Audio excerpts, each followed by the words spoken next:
Hello friends, welcome to our channel. நான் உங்க மலன்.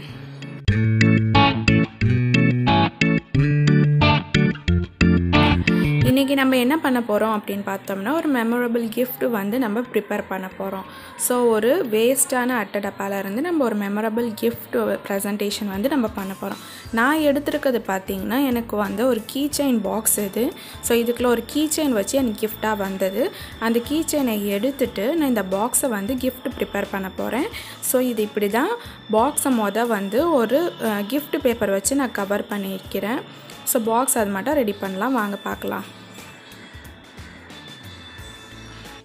So இதுக்கு என்னென்னலாம் திங்ஸ் வேணும் அப்படின்னு பார்க்கலாம். ஸோ இது ரப்பர் பேண்டோட ஹெட்டில் உள்ளது. ஸோ இது வந்து பிஞ்சிடுச்சு அந்த ரப்பர் பேண்டை, அதில் இருக்கிற அந்த பீட்ஸ் மட்டும் எடுத்து வச்சுருக்கேன். செக்யூர் பண்ணுறதுக்காக ஒரு பேண்டு வச்சு செக்யூர் பண்ணிக்கிட்டால் கொஞ்சம் நல்லாயிருக்கும், டிசைனாக இருக்குன்றதுனால எடுத்து வச்சுருக்கேன். நெக்ஸ்ட்டு இன்னொரு பீட்ஸ் இது பார்த்திங்கன்னா இது சாரீலேருந்து பிஞ்சு விழுந்தது, அது தூக்கி போட மனசு இல்லாமல் ஸோ இதையும் யூஸ் பண்ணிக்கலான்னு வச்சுருக்கேன். நெக்ஸ்ட்டு இந்த ரப்பர் பேண்ட்,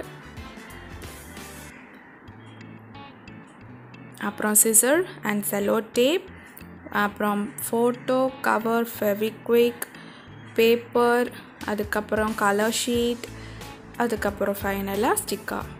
இவ்வளோ தான் திங்ஸ் தேவைப்படும். ஸோ இதான் அந்த கீ செயின் பாக்ஸ். நான் கீ செயின் வந்து யூஸ் பண்ணிக்கிட்டேன். ஸோ பாக்ஸ் மட்டும் எம்டியாக இருந்தனால இதை வச்சு ஏதாச்சும் கிஃப்ட் பண்ணலான்ட்டு ஒரு ஐடியாவில் ஸோ இந்த பாக்ஸை நான் எடுத்திருக்கேன். இந்த பாக்ஸ் வந்துட்டு கிஃப்ட் பேப்பரால் முன்னாடி சொன்ன மாட்டோம் பேக் பண்ண போகிறோம். ஸோ இது பெரிய சைஸ் கிஃப்ட் பேப்பராக இருக்கிறனால அந்த பாக்ஸ்க்கு ஏற்ற மாட்டோம் நான் சின்ன சைஸாக வந்துட்டு கட் பண்ணிக்க போகிறேன்.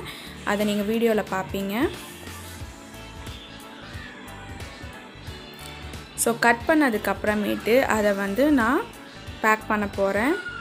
இது வந்து பேக் சைடு, அந்த பாக்ஸோட பேக் சைடு. ஸோ இது வந்து நான் ப்ளூ கலர், அதாவது ப்ளூ கலரை ஃப்ரண்ட்டில் வச்சு நான் பேக் பண்ணுறேன். ஸோ பேக் பண்ணுறப்ப நான் செல்லோ டேப் யூஸ் பண்ணலான்னு நான் சொல்லியிருந்தேன். செல்லோ டேப் அதில் நிற்காதனால நான் ஸ்டாப்லர் பின் வந்து யூஸ் பண்ணியிருக்கேன். ஸோ செல்லோ டேப் நான் யூஸ் பண்ணல. ஸோ இது வந்து பேக் சைடு பண்ணியாச்சு. இது வந்து ஃப்ரண்ட் சைடு. ஃப்ரண்ட் எப்படி வேணால் நம்ம பண்ணிக்கலாம். ஸோ நான் இதை வந்து ப்ளூ கலர்லேயே போடாமல் அந்த பேப்பரை அப்சைடாக திருப்பி ஒயிட் கலர் அந்த கிஃப்ட் பேப்பரால் நான் கவர் பண்ணியிருக்கேன்.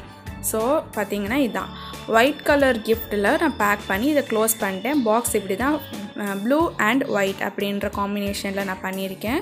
ஸோ உள்ளுக்குள்ளே ஒரு ஸ்பாஞ்ச் மாட்டம் அந்த அட்டை இருக்குது, அது வந்துட்டு நம்ம எடுக்கும்போது டக்குன்னு விடும். ஸோ வந்து அதனால் ஃபெவிக்விக் வச்சு அந்த பாக்ஸை வந்துட்டு நான் பேஸ்ட் பண்ணிக்கிறேன். ஸோ ஃபெவிக்விக் வச்சு அந்த பாக்ஸில் அங்கங்கே உள்ளுக்குள்ளே இருக்கிறனால ஃபுல்லாக தடணும்னு இல்லை, நின்னா போதும் அப்படின்றனால அங்கங்கே தடவி ஸோ நான் இதை பேஸ்ட் பண்ணிக்கிறேன்.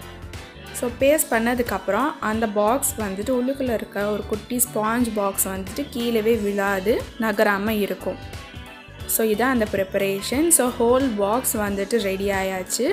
இதுக்குள்ளார நம்ம ஃபோட்டோ ஃபிக்ஸ் பண்ணணும் அப்படின்றனால இந்த ஃபோட்டோ வந்துட்டு நான் ஃபிக்ஸ் பண்ணுறதுக்கு அது வந்து ரெக்டாங்கிள் ஷேப்பில் இருக்குது. ஸோ ஒரு சார்ட்டை வந்துட்டு ரவுண்ட் ஷேப்பில் கட் பண்ணிவிட்டு அதுக்கு மேலே வந்துட்டு அந்த ஃபோட்டோவை பேஸ்ட் பண்ண போகிறேன். ஸோ இந்த கிஃப்ட் பார்த்திங்கன்னா எனக்கு ரொம்ப ரொம்ப ஸ்பெஷலான கிஃப்ட். ஏன்னா இந்த ஃபோட்டோவில் இருக்கிறவங்க என்னோடய அப்பா. ஸோ அப்பா என் கூட இல்லாதனால இந்த கிஃப்ட் ப்ரெசன்ட் நானே வந்து என் கூடவே அப்பா இருக்கிற ஃபீல்க்காக நான் அப்பாவோட ஃபோட்டோ எடுத்து பண்ணியிருக்கேன்.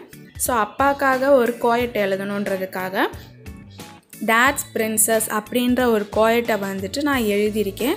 ஸோ அதில் பிக் ஸ்டார் அப்பாவும் சின்ன ஸ்டார் நானும் அப்படின்ற மட்டும் அப்பாவோட சைன் நான் நல்லாவே போடுவேன். ஸோ அப்பாவோட சைன் போட்டு இந்த கோயட் வந்து அந்த கிஃப்ட்டில் வந்துட்டு வச்சுருக்கேன். ஸோ இதுதான் அந்த கிஃப்ட். ஸோ இதை வந்து நான் டெக்கரேட் பண்ணியிருக்கேன் ஸ்டோன்ஸ் வச்சு மேலேயும் கீழேயும்.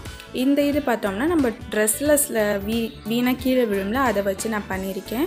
ஸோ இது பார்த்திங்கன்னா ரப்பர் பேண்ட் அண்டு இது வந்து முன்னாடியே உங்களுக்கு தெரியும், அதெல்லாம் வந்து நம்ம ரப்பர் பேண்டாக யூஸ் பண்ணிக்கிறோம். ஸோ இதை வந்து பாக்ஸ் ஃபினிஷ் பண்ணுறதுக்காக இப்போ பாக்ஸ் பண்ணியாச்சு, இதுக்கு மேலே போடுறதுக்காக நான் இதை எடுத்து வச்சுருக்கேன். ஸோ இதை போட்டு பார்க்கலாம், அப்படி இல்லைன்னா பிடிச்சிருந்தா சில பேர் ட்ரை பண்ணுங்கள், இல்லைன்னா ஸ்கிப் பண்ணிடுங்க. இதுக்கு மேலே நான் வந்து இந்த லேபிள் ஒட்டி இன்னும் கொஞ்சம் அதை டெக்கரேட்டாக கொண்டு வரலான் இருக்கேன். ஸோ இதை ஒட்டி பாருங்கள் எப்படி இருக்கும். உங்களுக்கு என்ன கலரில் பிடிக்குதோ அந்த மாட்டம் வந்துட்டு லேபிள்ஸ் ஒட்டிக்கலாம், ஃப்ரண்ட்டில் என்ன வேணால் டெக்கரேட் பண்ணிக்கலாம். ஸோ ஓப்பன் பண்ணால் இப்படி தான் அந்த கிஃப்ட் இருக்கும். இது வந்து எனக்கு ரொம்பவே ப்ரீஷியஸான கிஃப்ட். ஸோ இதில் ஒரு சின்ன டிப் என்னென்னா, உள்ளுக்குள்ளே நான் வந்து பர்ஃப்யூம் அடிச்சுக்குவேன். ஸோ இந்த கிஃப்ட் வந்துட்டு ஓப்பன் பண்ணி பார்க்கும்போதெல்லாம் அவ்வளோ ப்ளாசமிங்காக இருக்கும். ஸோ எனக்கு இது ரொம்பவே ஃபேவரட்டான கிஃப்ட். இது என் கூடவே இருக்கணுன்றதுக்காக என்னோட ரொம்ப லவபிளான கிஃப்ட்டுன்னு சொல்லலாம்.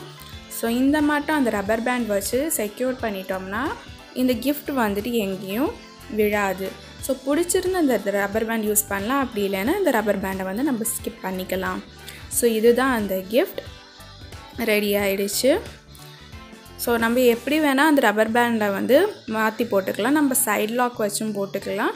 ஸோ ஃபுல்லாக வந்துட்டு கவர் பண்ணுற மாட்டோம், நார்மல் யூஸ் பண்ணுற மாதிரி போட்டாலும் போட்டுக்கலாம். மேலேயும் போட்டுக்கலாம், கீழேயும் போட்டுக்கலாம். இதான் அந்த கிஃப்ட். ஸோ நான் இது மட்டுமே வச்சுக்கப்பட்டு பேண்ட் யூஸ் பண்ணல. நான் ஸ்டிக்கர் மாற்றிருக்கேன். எனக்கு இந்த ஸ்டிக்கர் ரொம்ப பிடிச்சி.